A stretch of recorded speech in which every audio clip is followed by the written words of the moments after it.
You can now hear Movie Heaven, Movie Hell on Stitcher. Stitcher is radio on demand. Listen anytime, anywhere.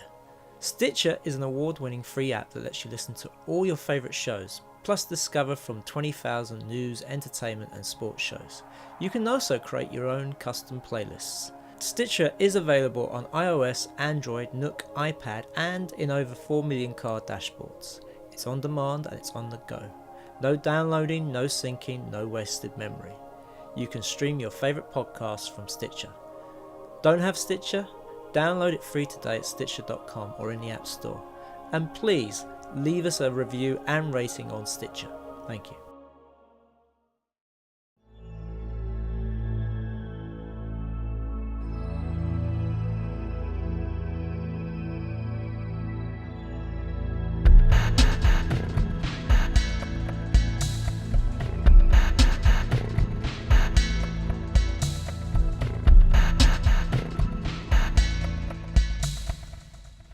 Welcome to Movie Heaven, Movie Hell with me, Simon Aitken, and I'm Keith Eyles, and we are both independent filmmakers and cinema enthusiasts who enjoy discussing movie franchises and associated media.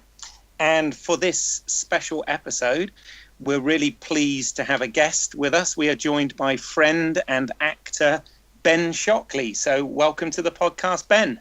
Hi guys, thanks for having me on. Always a pleasure. Cheers.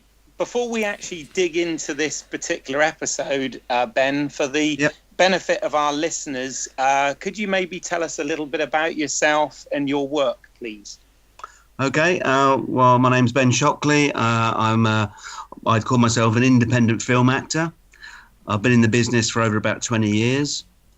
And since about 2005, I've been concentrating on getting sort of lead parts and sort of smaller character roles in feature films, basically. Yeah, very good. And of course, we've all worked together now, haven't we? All Yes. Three of us, so on various projects. That's right. And of course, I was very lucky to be in Simon's film Modern Love feature film. that's right. And also we worked together on House of Ours. That's right. Yes. Yeah. By Clive Ashenden. Yeah. Yes. And of course, Keith, I met a number of years ago while you were making a film which we'll not mention down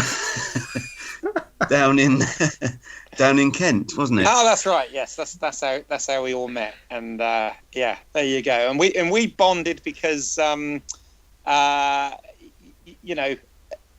your mutual name, admiration for Clint. exactly, our mutual admiration for Clint Eastwood, and we kind of totally bonded over that, and have been friends ever since, which is good. So it's good to finally get you on the podcast. We do like getting our friends on board, particularly when we've got something relevant to talk about. And I think for this one we're going to have fun because we all get to go ape on this podcast.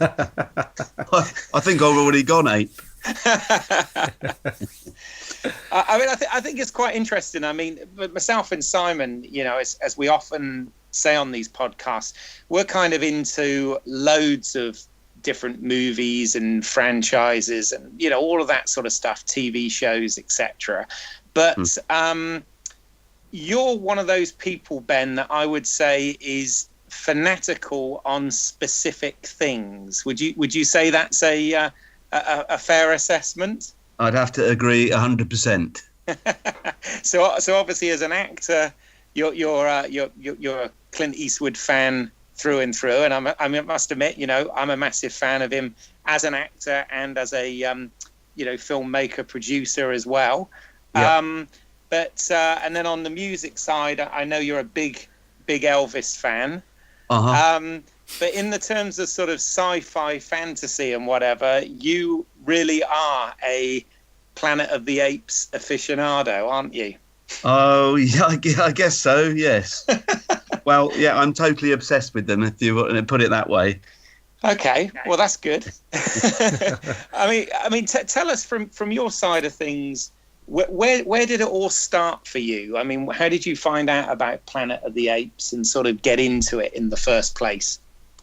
probably when I was about, God, it must be about 8 or 9, I would think. Didn't have a colour TV at that time. A friend of mine who just lived down the road said, "Oh, this fantastic film on tonight called Planet of the Apes. Come and watch it." So I went and watched it with his family, and I have to say, I was totally blown away. I mean, partly because, well, it still is my favourite animal is the gorilla, probably. And around that time, I guess, as a kid of a certain age, you kind of start thinking about what you might want to do when you leave school. And probably astronaut is on one of those, on the top 10, I should think. So coupled with an astronaut going to another planet and discovering that it's run by apes, I mean, it's a double whammy for me, I suppose. Right. Fair enough. And what about you, Simon? When did you first sort of get introduced to the Planet of the Apes? Well, through TV. Now, my memory's a bit shaky on this. I'm not sure if I watched Beneath first and then Planet of the Apes, or the other way round. I know that in the early 80s, both of them were playing on ITV quite a bit. Yeah. And but the thing was, the first time I sort of sat down and watched all of them back to back was in the 90s, when Channel 4 was running them, night after night, 1 week. And so I was able to sit down and watch, Planet, Beneath, Escape. Oh, you're going to kill me for not remembering. Conquest and Battle. Yeah. Yes. Conquest has always been a one that I think I've seen the least amount. I think I've only watched it fully once. Yet all the others I have seen many times. It's funny. I think the one I've seen the most is actually Battle, because Battle used to get shown on Sunday afternoons a lot. Yeah. Mm-hmm. Yeah. No, absolutely. And no, I remember. I think I was trying to think about this. When did I first become aware of Planet of the Apes? And I was trying to remember. And I think what happened was my parents, bless them, they always tried to get things that they think that I'd like, but they didn't always have a massive amount of money. And I think I remember that they went into a charity shop one time, and they picked up an old annual of, I think it was probably the Planet of the Apes TV series, actually. And they got me that, and I remember I was really fascinated by it because it had like a sort of comic strip story in it, but it also had some sort of photographs, and I think even maybe some behind the scenes stuff of the makeup and whatever from the TV show. And that was kind of my, I was very, very young at the time, but that was actually kind of my first introduction into it, and then became aware of it. So I think I may have seen possibly episodes of the reruns of the television series before I actually sort of dug into the movies. But certainly by the time, I had sort of home video stuff, Planet of the Apes was, the 5 films was in my VHS collection, and then in my DVD collection, and now obviously in my Blu-ray collection. So, I've always been kind of into it as well. So, yeah. Can I ask, as somebody who's never seen the TV series, is it any good? The TV series? Yeah. Have you not seen it? Did you say you hadn't seen it? I haven't seen it. Oh, it's okay. I mean, the thing is, obviously I remember that quite vividly as well. And I have to say, obviously, it fed my my interest in Planet of the Apes by watching it, week after week. Having said that, I think there was only about 12 episodes, in fact. Yeah. But it's good fun. I mean, it's formulaic, chimpanzee and 2 humans go round and something happens to them and they go to another town and they move on, and then they get in trouble again the next week and they move on. So it's kind of that almost like Incredible Hulk kind of thing, you know, David Banner coming into town, there's a problem, gets sorted out, moves on, you know, that kind of stuff. So it's a bit like that. So I don't know how long it would have continued, really. I mean, apparently there was supposed to be a second series, but it never happened. It was more popular over here, apparently, this series, than the US.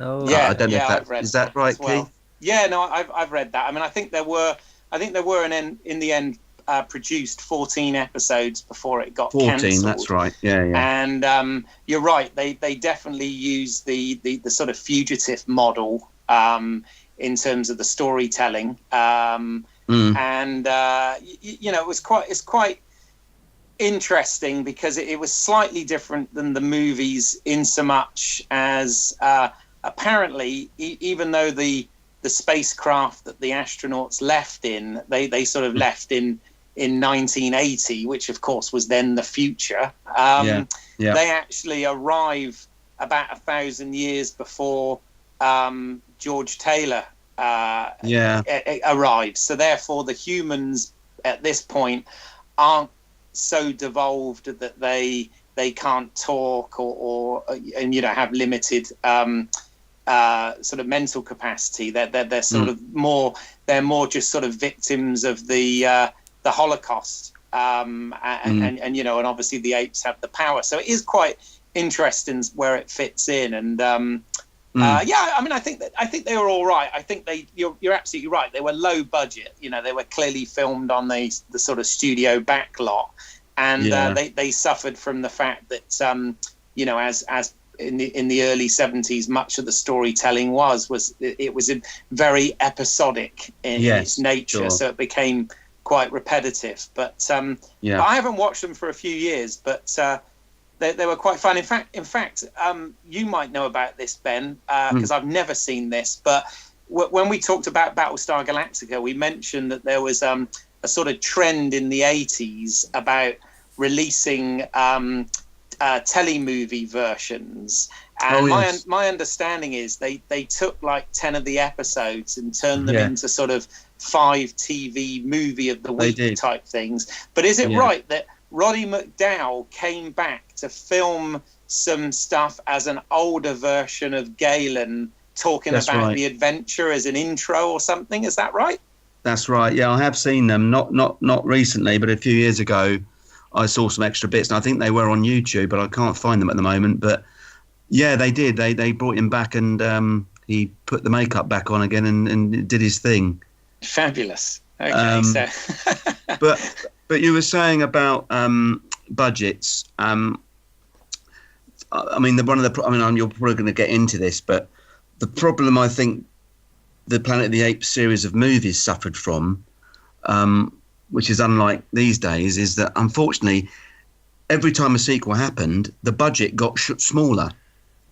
That's right. Yes. You know? Yeah. Essentially, they halved the budget for each movie, didn't they? Which, when you think about it, that's quite an accomplishment for those later movies that they hold up so well as they did, really. Yeah. I mean, it's just such a shame that, you know, they didn't do it the other way around. The weird thing was their thinking was, oh, well, the next one's not going to do as well as the previous one, so let's make the budget smaller. It's like, well, why not bung the money on camera? Yeah, if they'd done that, then maybe each one would have been more successful than the previous one, you know, that kind of thing. Well, yeah, but that was the model back then, that if they decided to make a sequel for a film, which was very rare, they always sort of slashed the budget because they saw that the return was going to be less anyway. Sure. But that was just being short-sighted on their side of things. Yeah, exactly. I mean, it wasn't until the sort of 80s and the whole sort of Empire Strikes Back thing where that model changed, and you end up getting more expensive sequels. But then Godfather 2 was made before Empire, and that was a more expensive sequel. Oh, right. Right. Yeah, fair enough. Yeah. But yeah, I mean, I did a little bit of a marathon of the original movie series of Planet of the Apes, and you know, regardless of the fact that the budgets were slashed for each film, I still think, you know, hats off to the various directors, and of course Arthur P. Jacobs as the producer of this. Yes. I still think that you know, that they hold up pretty well, and they have a, you know, great entertainment value across the board, and they each try and do something a little bit different as well. So Sure. It was that old thing where, because they had budget limitations, it almost made them more creative in some ways. Sure. I know Paul Dern, who was sort of bought into script from the second one onwards. He'd obviously had success with Goldfinger. That's right. You know, and you know, the whole idea of Escape from Planet of the Apes, the third one, about, you know, having them come back in time and come into a contemporary or then contemporary society, was simply because that way they only had to have sort of three principals dressed up as apes, and they didn't have to design sets, and you know, it would help with the budget, but it also made for one of the sort of more creative and interesting storylines and you know, paradoxes that the series, you know, offered. So it was quite interesting, I think. I mean, you're right in saying that, but I interested to know, was Conquest less money than Escape? Because Conquest, we had a lot more apes, and also I think story-wise was rather more interesting, the whole idea of apes being used as slaves, as being used as manual labor, and their uprising. No, absolutely. Well, Conquest, I have to say, is probably one of my favourites of the lot, because it is darker and it does touch on other subjects. I mean, the whole film franchise used to touch on, if you look deep enough or read into it, you know, there's loads of stuff about, you know, suppression, prejudice, you know, the war, the peace movement, classism, you know, you name it, it's all in there. And yes, Simon, particularly that one, you know, you could say that there's a lot to do with sort of you know, prejudice in there and racism and things about slavery. Yeah. No, definitely. I mean, Conquest, I think, is by far the darkest installment, probably. Yes and no. I can I just say, I think Beneath the Planet of the Apes was very dark as well. I remember when I watching that as a kid, that especially the ending where, you know, spoiler, if you haven't seen it, it, you know, they destroy the world. Yes.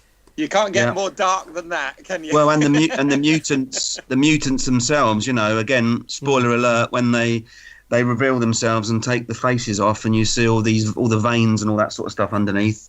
You know, that's pretty horrific.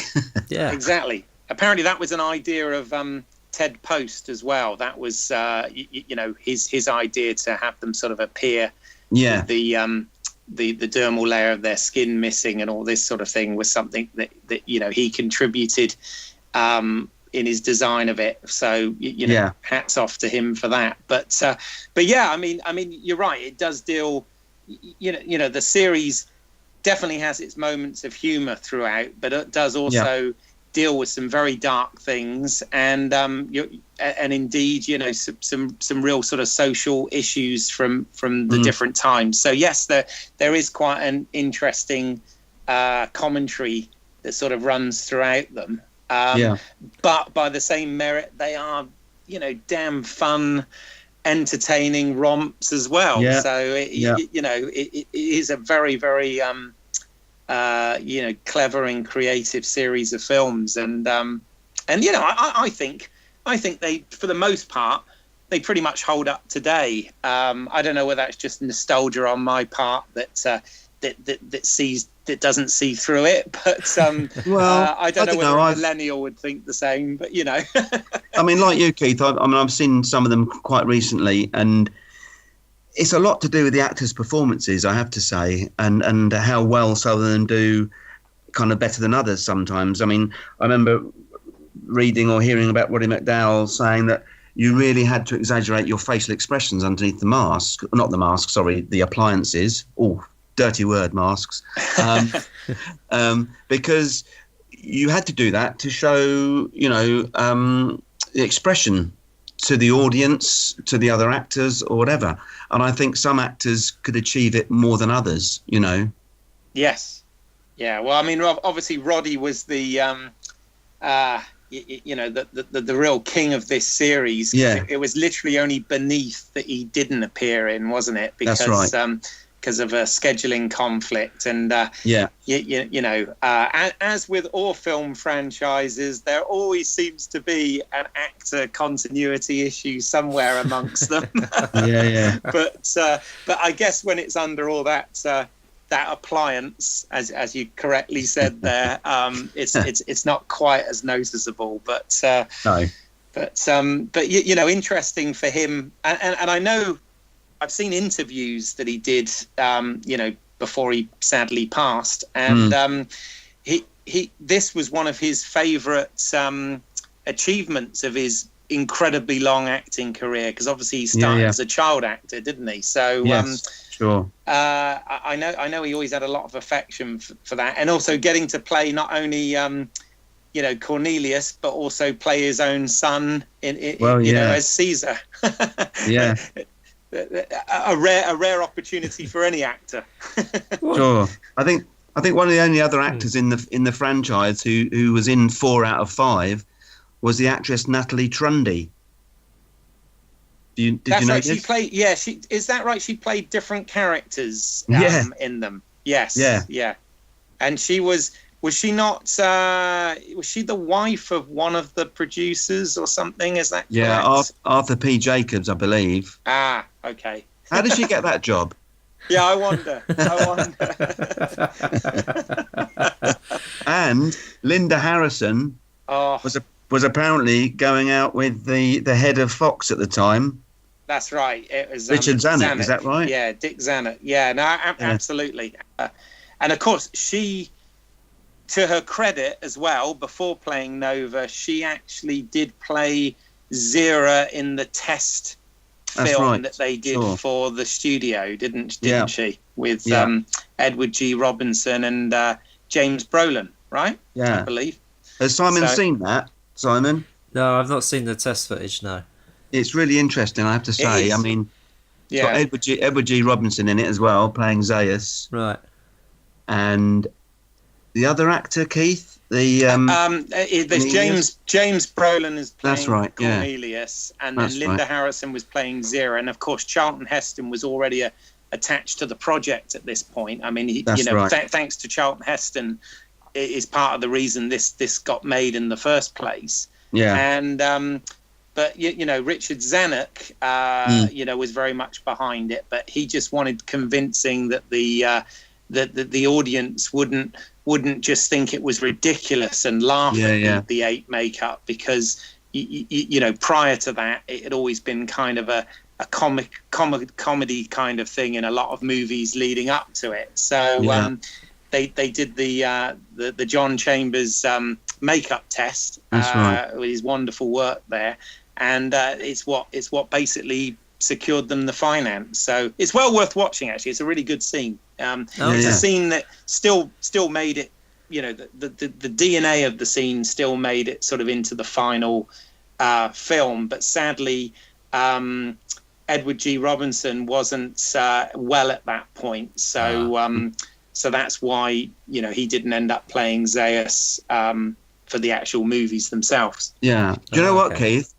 I think it was a different makeup guy that did the test, if I remember.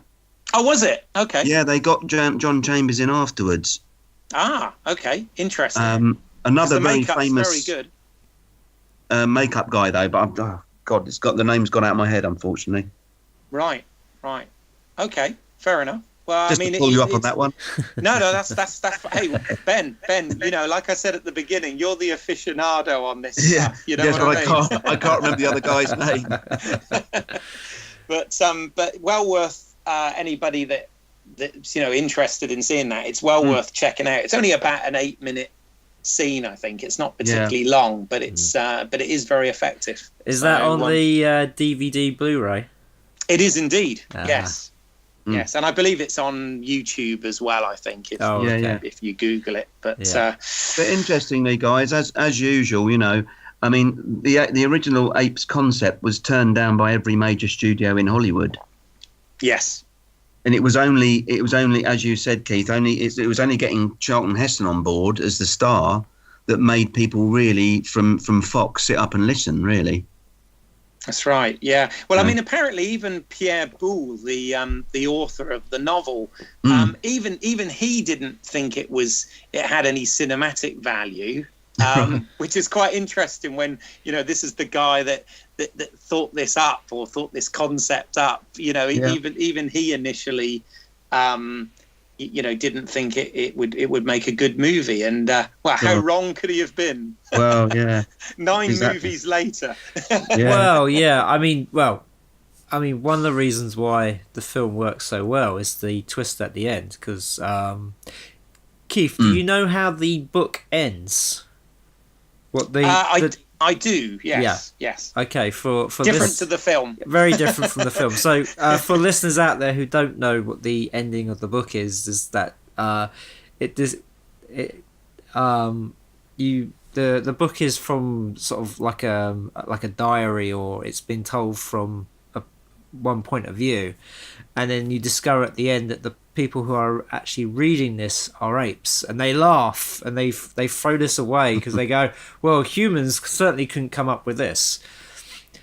But it was Ray Bradbury who came up with the idea for the ending of Planet of the Apes, and I mean, I don't need to spoil it for you because the poster for Planet of the Apes spoils it for you.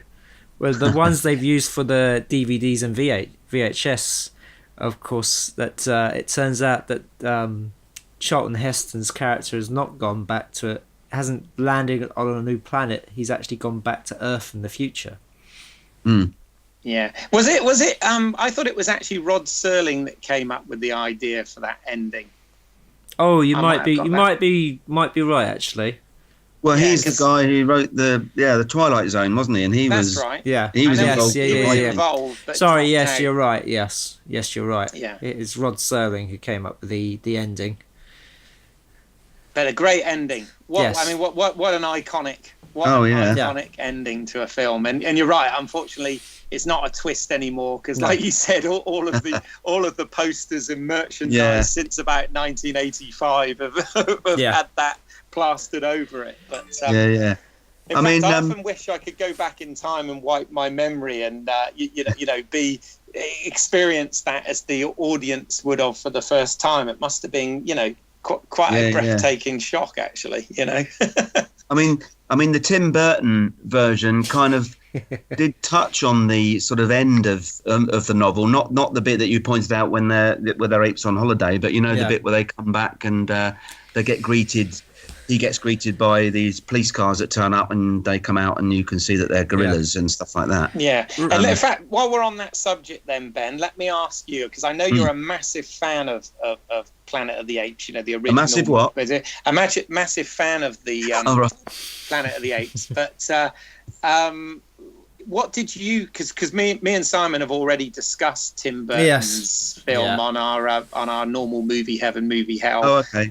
But what were your thoughts on the Burton film?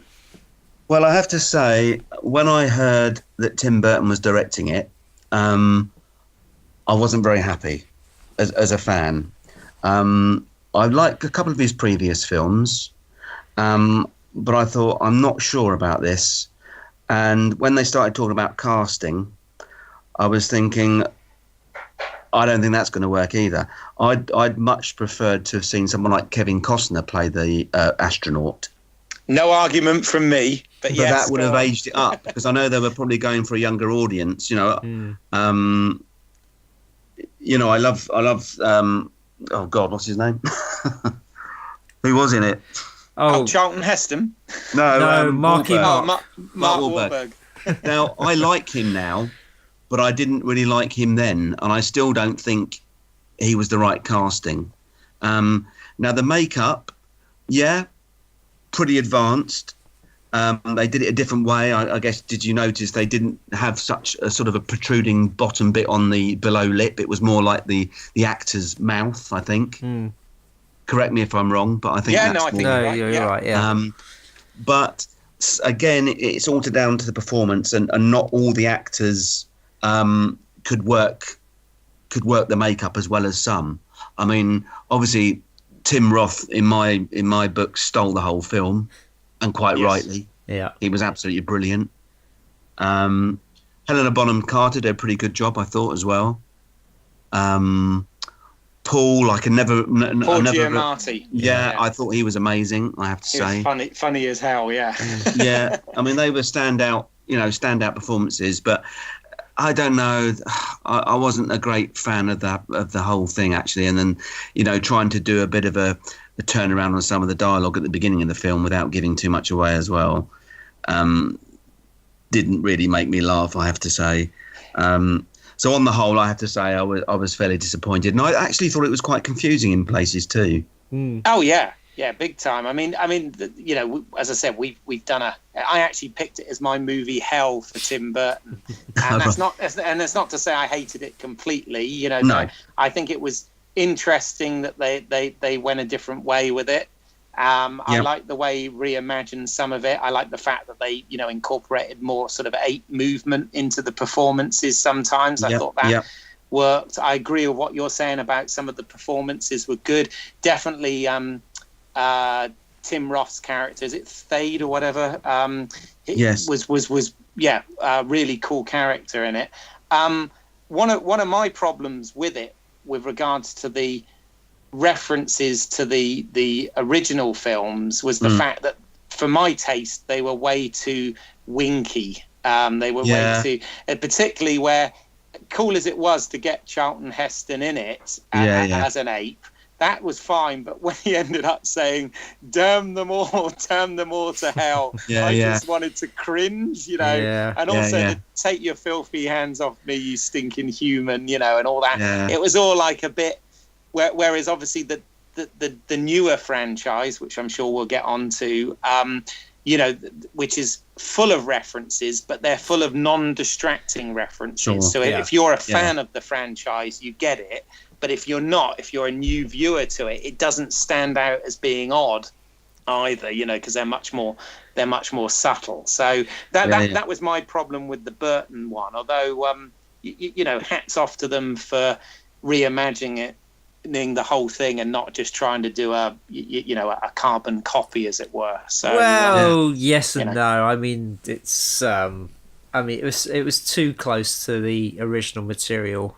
I mean, just sort of making it more from the point of view of the apes than from the humans, and again, it's kind of confusing when it comes to where the humans had come from and all that kind of stuff. And then the whole thing with Marky Mark going back to, I guess, Earth, and it all being, apes. I mean, it baffles me, because at least in the original Planet of the Apes, it makes sense. The twist makes sense. In that one, it made no fucking sense. I know. I spent many an hour trying to sort of, outside of the film, get my head around it and how it could have worked. And you're absolutely right. It really doesn't make any sense at all. I mean, is it a case of that when he went back in time, that he went back so far in time that that they actually ended up on a I don't know, Earth of old age, or I mean, that's kind of how I used to justify it, that they came back at a point in history where our civilized society as we know it was at a certain level where they were able to just change the face of the Abraham Lincoln memorial, for example, and stuff like that. It's the only way it makes any sense at all. But then again, I'm not sure that Tim Burton actually intended it for it to make any sense. You know, I think at the No. time it was thought as a sort of standalone movie, Yeah, and sure. not necessarily part of a franchise, as it were. So Yeah. who knows? It's definitely one for debate, which one could argue makes it a good film. Well, true. No. I don't think there's a debate for saying it's a good film. It's just I don't know. It feels Just a weirdly. debate. Well, it feels weirdly like a cash grab. I mean, it does Yeah. feel like, you know, they had the license and they said, well, you know, we'll make this, and this was kind of the beginning of Tim Burton as a remake king, isn't it? Because after this, Well, he went to do I must Alice in Wonderland and sort of more films for Disney. Yeah, I mean, I must admit, it didn't for me. It didn't stand up to the original, and also it doesn't stand up to what's followed either. So I mean, you know, in a way, it was nice to see Charlton Heston in it. In a way, would have been nice if Roddy McDowall had survived to be in it. The weird thing I found, interesting bit about the whole thing. Do you remember with there's the whole thing about the gun being in this sort of encased in this sort of, don't know what you'd call it. Do you remember the scene with Thade and him, and he breaks this thing open? It's the gun inside. Yeah. And, yes.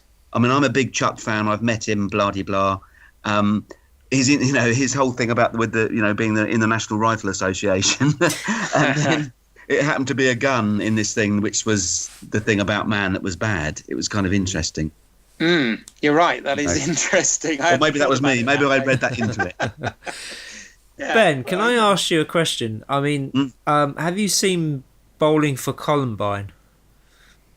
Have I seen it? Yes. Yeah. So, what? As a Chuck fan, how did you think of his portrayal in that documentary?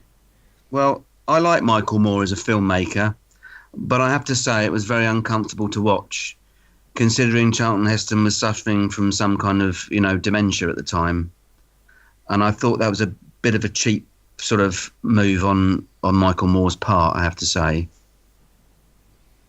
Yeah. Okay.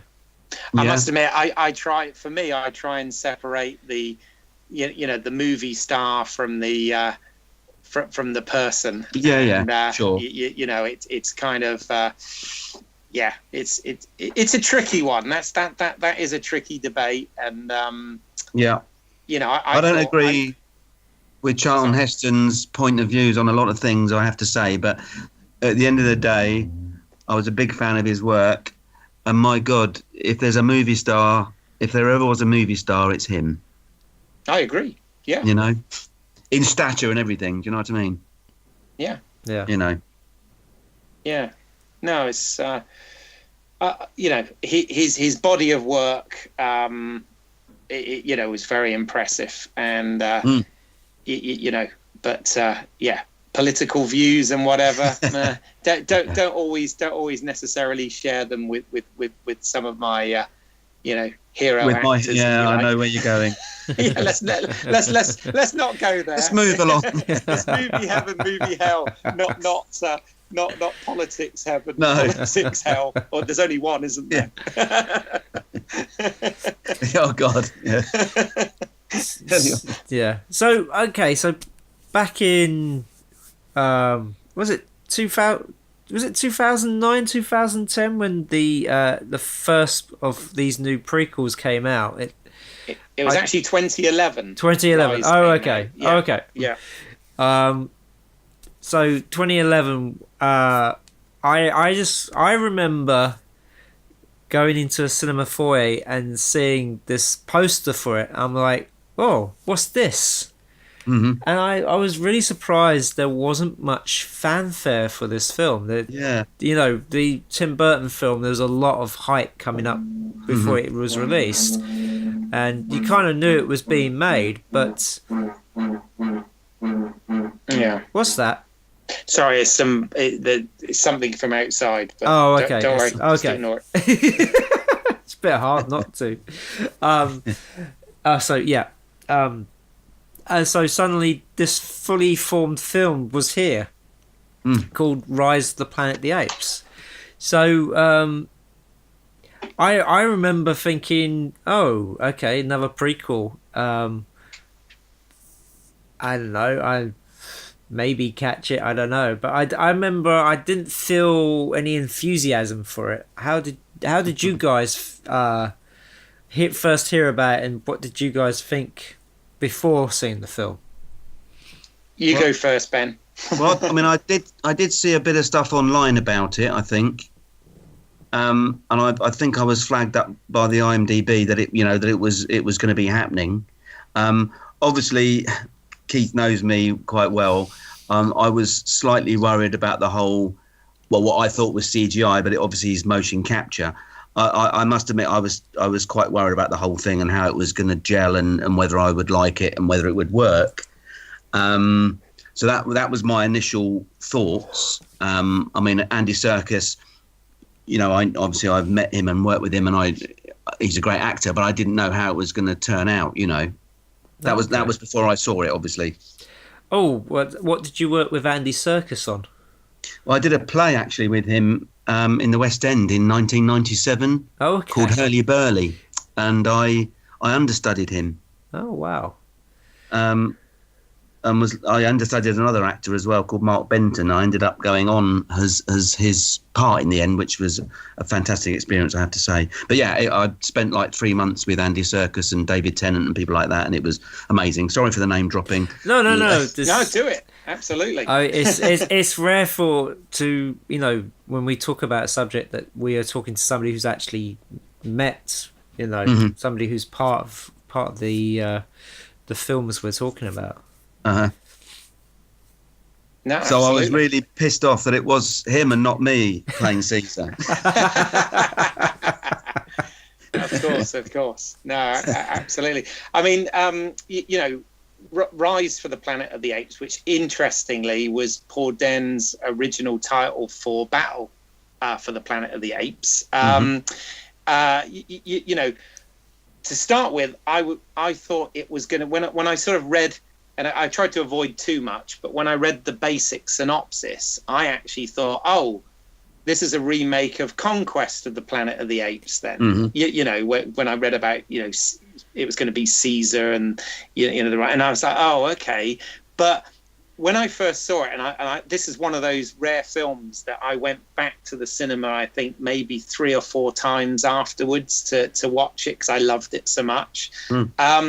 I was so pleased that what they'd done was sort of a prequel reboot or a pre-boot or whatever you want to call it. But what I liked is they addressed a lot of the questions that had been raised in the original films and kind of gave them some context and meaning.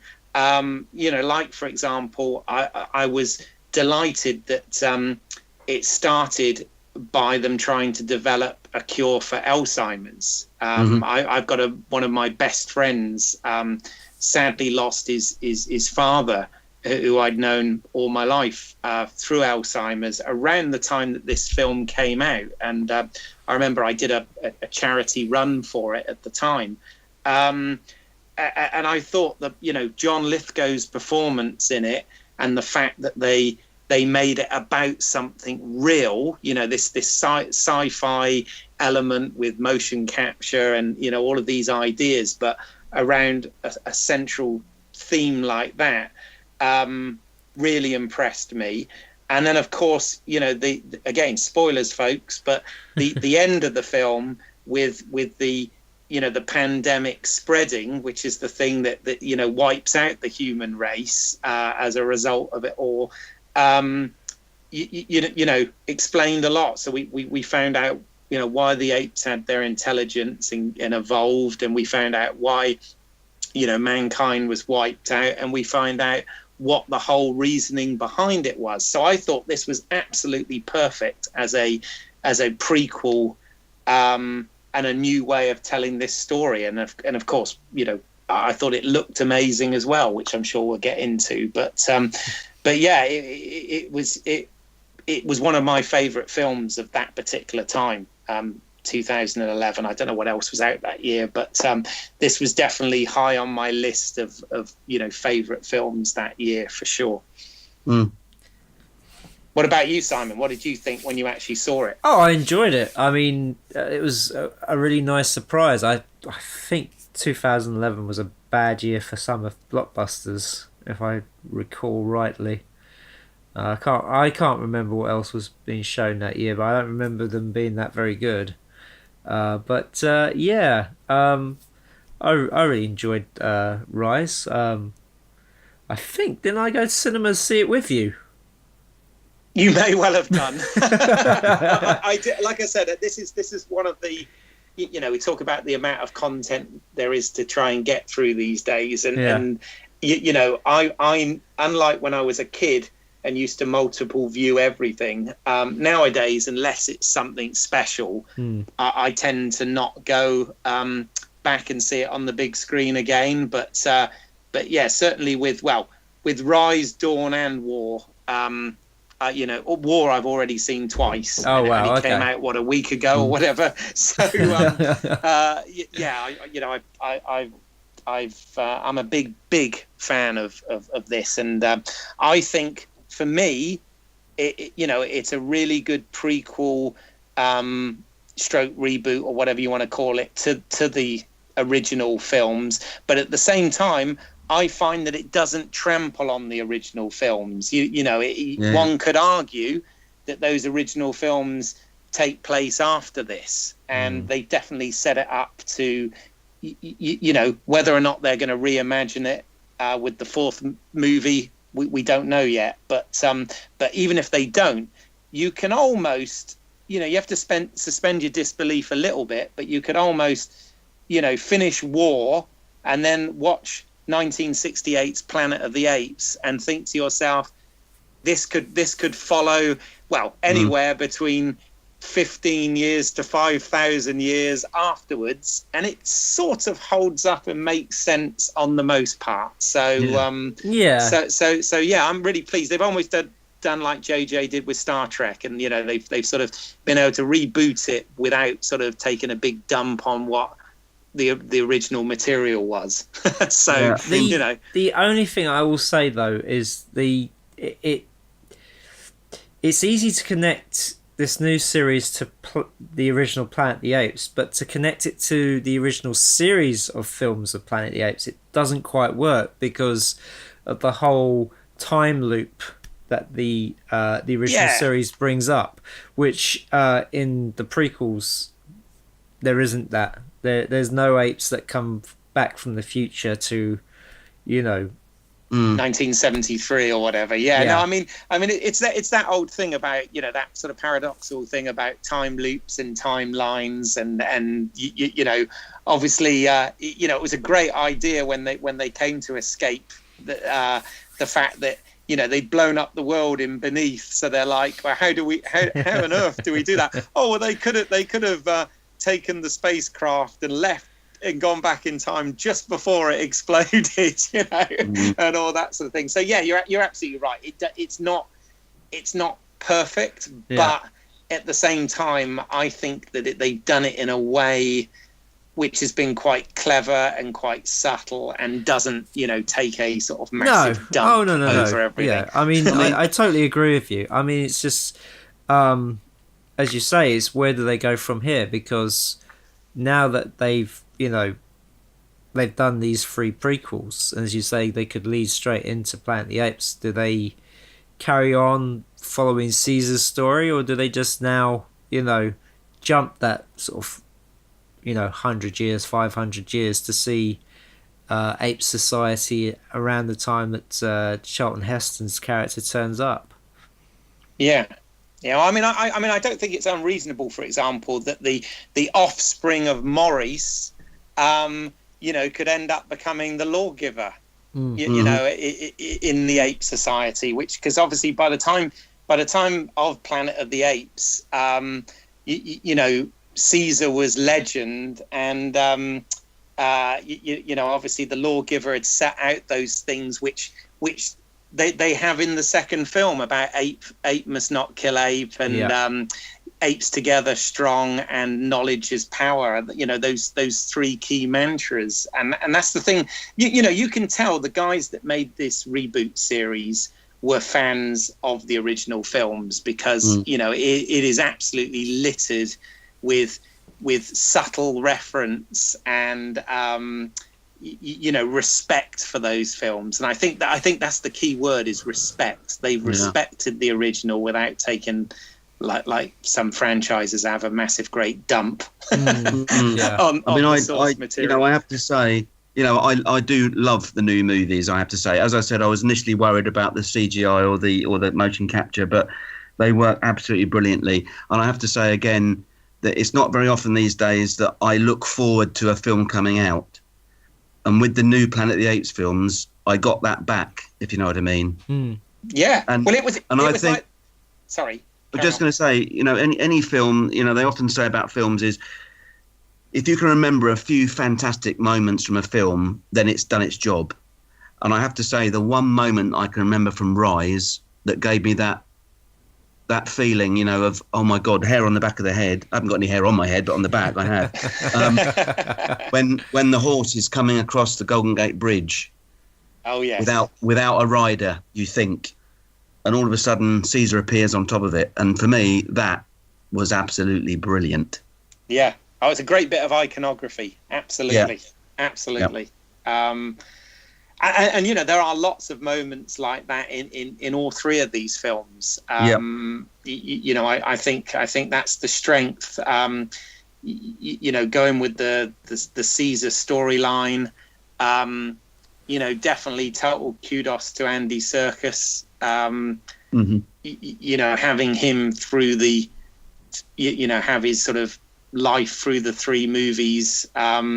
Really does make it all sort of tie together and work quite nicely. Because I think, and again, Ben, you might correct me if I'm wrong here, but obviously for Dawn, we changed director. We went from Rupert Wyatt over to Matt Reeves, and of course that meant that some of the key creative crew changed as well. Some of the collaborators changed, but obviously the characters of Caesar, Maurice, Rocket, and Cobra all carried forward with the same actors, which was a good thing.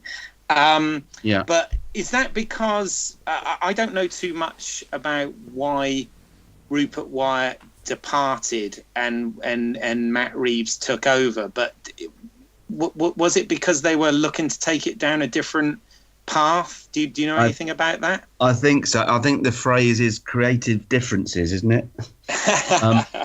I do have that feeling that yes, he wanted to take it in a different way, and whoever it was didn't want to, and I think it must have been very difficult on both sides to have made the decision that Rupert Wyatt wouldn't be doing the next one. I love what Matt Reeves did with it, and obviously the new guy's on board, but it would have been very interesting to see how it would have gone, you know, with Rupert Wyatt's version of what would happen next. You know, would it have been a complete departure, or would it have been fairly close to what Dawn was about? I wonder. Yeah, I don't know. It's very interesting. I mean, maybe he wanted to go more the route of going back to the original story from the original movie, because obviously they set that up nicely in Rise. You know, you've got, again, very subtle, but you've got the news report about the Icarus flight, and of course you've got the newspaper where it says, you know, that the Mars mission's gone missing. You know, so they were quite nice, sort of subtle setups, and you know, those could still come into play, because let's be honest, you know, those guys are in cryogenic form on the Icarus, so they could come back at any time. So you know, it totally works. But but the one thing this reboot series did that was quite smart, I think, is I noticed with the original series, they were always, and even Tim Burton's film, they were always really specific with dates. You know, they would discuss, and it would appear on instrumentation and whatever, the actual dates that everything was happening.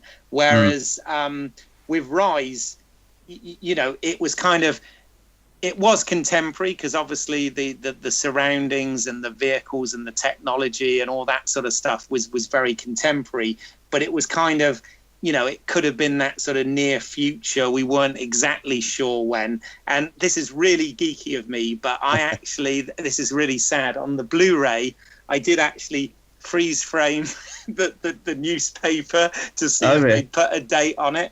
And it was actually, before the pandemic takes off, before the battle on the Golden Gate Bridge, that paper is actually July of 2016, so they were setting it slightly ahead of when they made it, in 2011. But I think the fact that they kept that somewhat ambiguous and not obvious has actually sort of helped it a little bit, actually, because that was the only thing jarring watching the 1968 version again, was the fact that 1972 is so specifically mentioned and displayed as being the date that they left. And of course, in the TV series, it always used to put up 1980, didn't it? Which in both cases was the future at the time. Talking about geeky moments, guys, just briefly. Are you aware, I could be wrong here, in Escape from the Planet of the Apes, when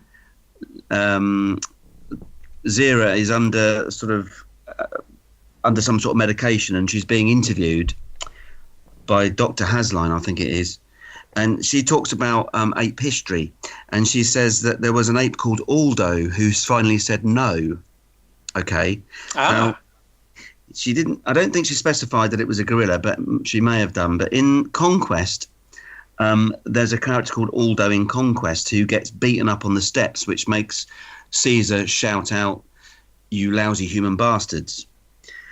Now, in, of course, Conquest, it was Lisa that says no at the end of the film. That's right. So it's, I don't know, that is a geeky kind of timeline thing that they kind of either changed or got wrong or something. I don't know. Well, people in history gets, it's all about perspective, isn't it? And people sometimes get stuff wrong, and like we do, and so it kind of works. But interestingly, with Conquest, actually, when you touch back on that, on the Blu-ray, and I don't know, you mentioned, Simon, that you've probably only seen this once or whatever. On the Blu-ray, there are actually two versions of Conquest of the Apes, because it caused the original version with a test audience back in the 70s caused a bit of an uproar because of how dark the ending was. So they actually got Roddy McDowall back to loop some lines, and they played with the editing a little bit, that the end of the theatrical or the normal released version is quite different to the ending of the original cut, which is on the Blu-ray. So I can always loan you my Blu-ray set, Simon, if you want to treat yourself to that. It's quite interesting. What is the difference then? I mean, Oh, do you want me to spoil it? Yeah. I think I've seen the original ending. I don't think I've seen the theatrical one, but I'm not sure. Tell me. Well, in the in the normal version of Conquest of the Apes, the one that gets played on the television and the one that was originally released on home video, Don Murray's character, which I'm trying to remember, is it Governor Breck? Is that right? That's Breck, yes. Breck, yes, okay. Yeah. The gorillas, they surround him at the end, and Caesar does this sort of whole speech. And apparently in the original ending, which is very shocking, and I can see why they, especially with the family audience that they used to enjoy, why they changed it. The apes, they raised their rifles, and they actually beat Brent to death. Okay, whereas in the recut version, Caesar does a speech and they spare the Brett character. So right. Yeah. So it's it's quite a major difference, isn't it?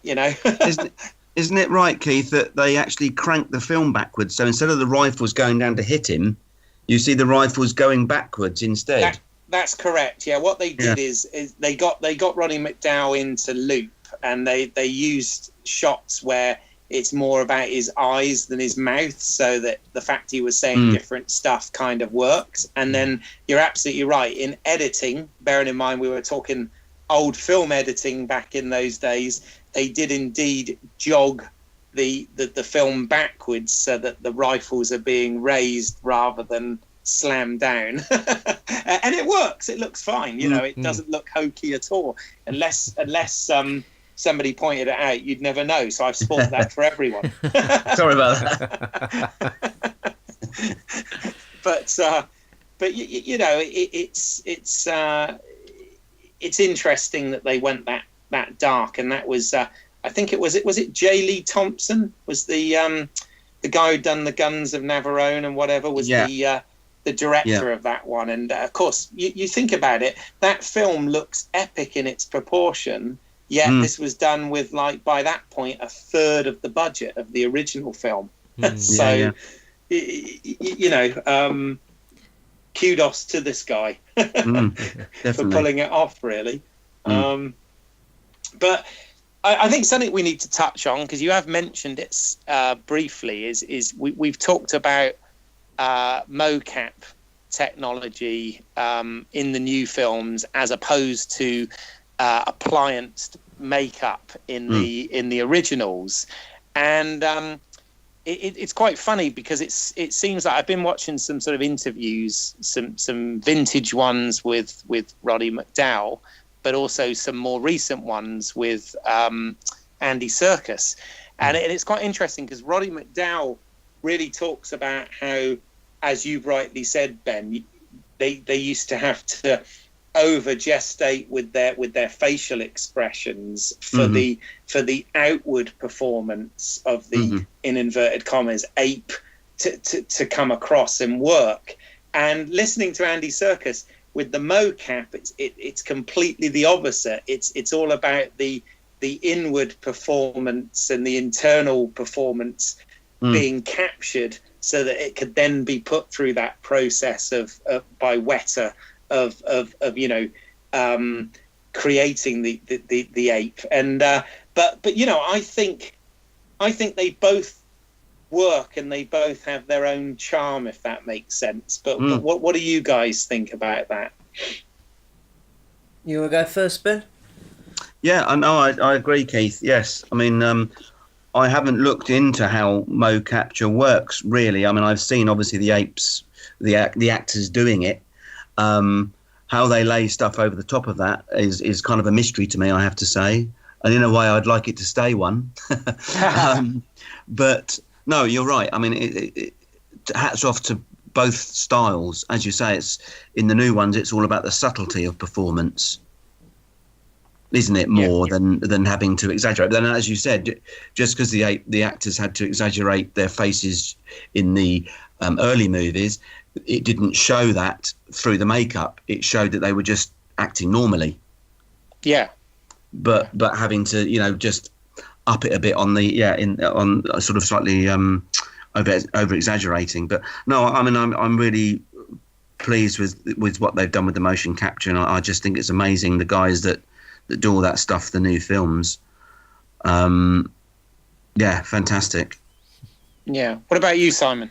Well, again, I mean, I'm in agreement with you both. I do remember, again, when I first heard about Rise of the Planet of the Apes, I did, you know, you tell it was going to be all CGI, and you're thinking, ooh, are these apes going to look any good? And they did an amazing job. They did an amazing job. I mean, and a lot of, you know, the thanks for that goes to Andy Serkis. I mean, he should win an Oscar for doing mocap, because he seems to be the go-to guy for all this. There's nobody quite like him out there who's, you know, doing these mocap performances. Yeah, so, I mean, he's carved himself quite an enviable career with it, basically, hasn't he? When you think about it, I mean, you know, even being involved in the Star Wars movies as well. But I mean, you know, I know, you know, is it Terry Notary? He's done a bit of this as well, and I can't remember the name of the chap that does a lot of the ape, the ape movement skills with the actors. But again, definitely impressive stuff. I mean, I have actually tried motion capture once myself. I did get a gig for a test computer game, and it is weird because you are there in this sort of weird one-piece outfit with a funny hat on and dots stuck all over your face and whatever. But I think the thing is when you look at what they've done, all of those actors, that their performances definitely come through. I mean, it is definitely performance capture first, and then obviously what Weta do with the wonderful technology to actually make it look real from there. And it is that like all things in film, it is that collaboration that really works. So you have a definite character and performance created by those actors and the wonderful work they do, and then the digital artists that then go in and do this. And you can see in the sort of 3 years between each movie, you can see how Weta have developed this and improved this. Like, in the first film, my understanding is everything was done, it all had to be done on set at that point, even if they were supposed to be outside. The technology at that point wasn't there to work in the outside element, so they had to do everything sort of on set. Then obviously by the second film, they developed it that they could go outside and film in the real forest locations and things of that nature, and develop that for that to work. And then obviously one of the things I noticed with the second film was it was the only one that wasn't in full cinema scope. It was in 185, not 285, and 235, sorry. And apparently that was something to do with the second one. They couldn't do 3D in that particular aspect ratio with the motion capture as well. But then obviously for the third film, for War, they've developed it further. So War was actually 235 to 1 aspect, and I've not seen it in 3D, but apparently it is in 3D as well as being filmed outside. So the technology is constantly evolving and developing, and the subtle things like the wet fur and the fact that they'd aged Caesar slightly in this one and given him some grey whiskers, bit like I'm getting now, which is annoying. But yeah, so and all that sort of thing. It is incredible, and I do think they both hold out. But I had my reservations, thinking, CGI apes, before I knew what was actually involved. And I think it works great. So to wrap things up, which film at both series is your favourite? God. Oh dear. Keith, you going first? I don't know whether I can. That's so hard. That's like asking me what my favourite movie is, period. It's like I mean, there's always something to be said for the original. Yeah. And God, in the reboot series, it's really hard because they are all so good. I know I'll be controversial and I'll say mine's the animated TV series called Return to the Planet of the Apes. That is controversial. Which I'm joking. Is that your answer then? No. Out of the, I mean, oh dear. I suppose I've still got a soft spot for Rise of the Planet of the Apes, actually. It is that bridge film. And, much as I like what Dawn and War have done, and I think they work really well together, there is something nice about seeing the origins. As I already mentioned, I like this sort of bringing the sort of Alzheimer's cure into it and things of that nature. So I guess if I was put on the spot, I'd have to say Planet of the Apes 1968 from the original series and Rise of the Planet of the Apes from the reboot series. There you go. We'll call it that. Well, I think I'm going to agree on both. Okay. I almost broke and changed Conquest instead of Planet of the Apes, because I really love that movie.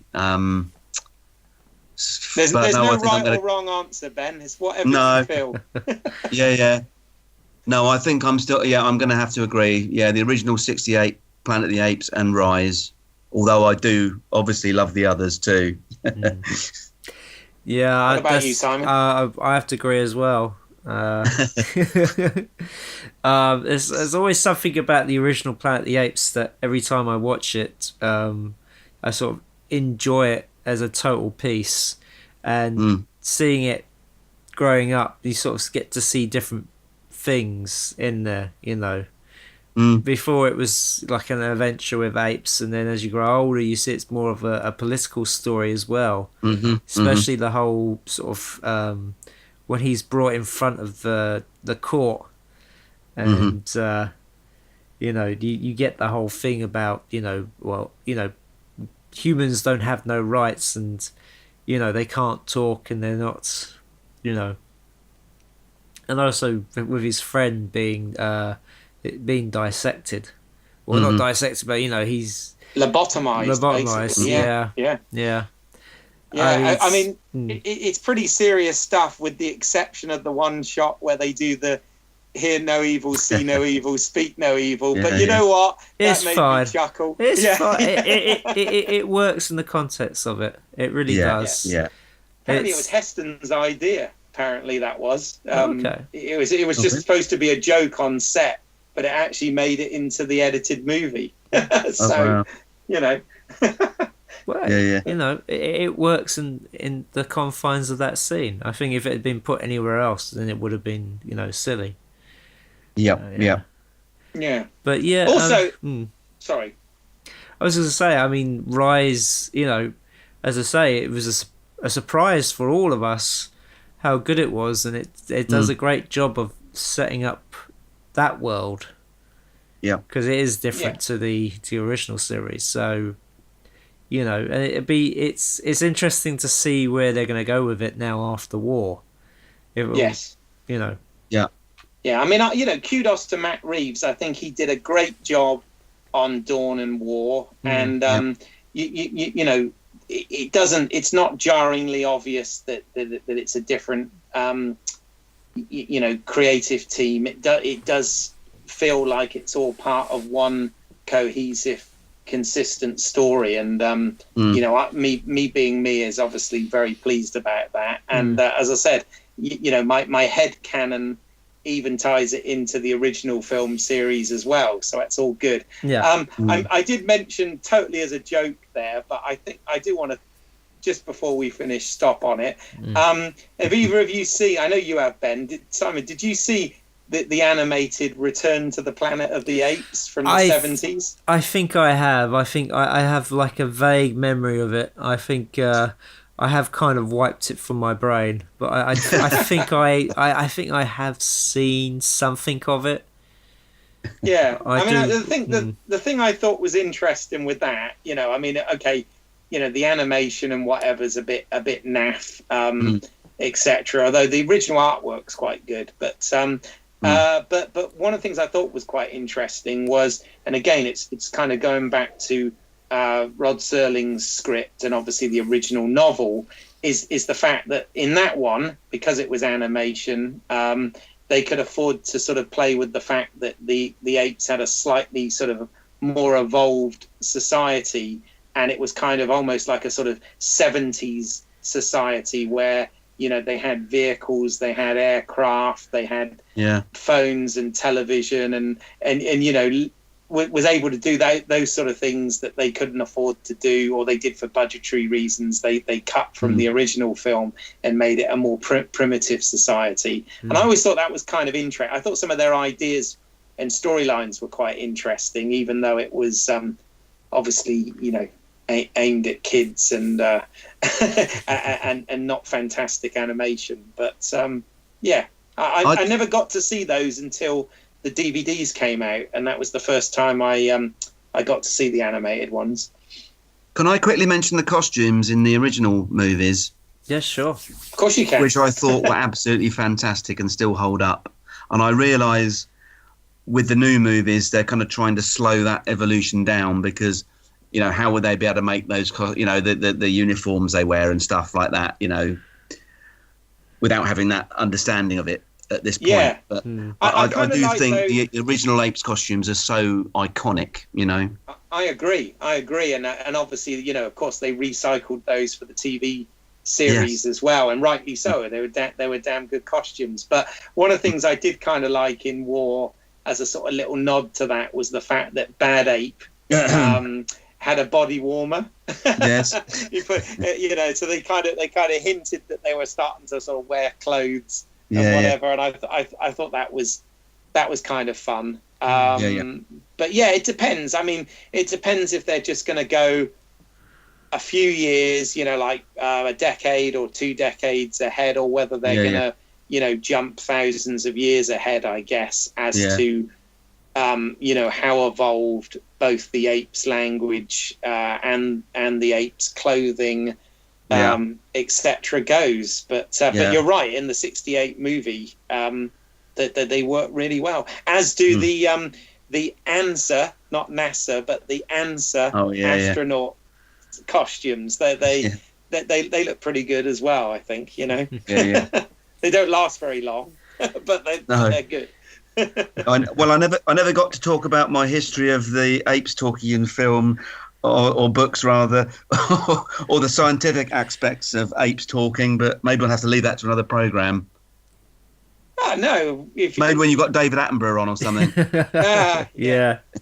No, I mean, is there anything particularly that you want to mention about that? Because I can make it very brief. Now's your time, Ben. I'll make it very brief. I was just looking at the history of the concept of apes talking in literature, really. And one of the ones I've noticed is one of the early ones is the Island of Dr. Moreau by H.G. Wells.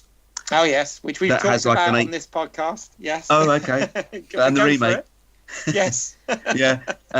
Which I found is, and also there was a Franz Kafka script called A Report for an Academy, which was written in 1917, and it's about an ape who's captured during a hunting expedition on the Gold Coast, and he's caged on board a ship, and he learns to talk and act like a human on the journey back. And when he's back, he does this big speech in front of this, academy of very learned, intelligent people, and it's quite an interesting thing. I mean, there is a play of it actually. It was on in London a few years ago, I think. It's like a one-man show or one-woman show. Right, okay. And just a quick one about the scientific sort of thing.